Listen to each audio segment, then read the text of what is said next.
Today we're going to try a quick method to resolve printer offline issues on your Brother DCPL2550DW.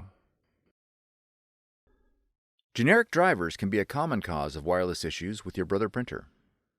In this video, we'll verify your driver configuration to ensure a generic driver did not get installed. To check your driver configuration, open Control Panel and right-click on the Brother printer icon. Select Printer Properties. When the driver settings appear, click the Advanced tab and verify that the proper driver has been applied.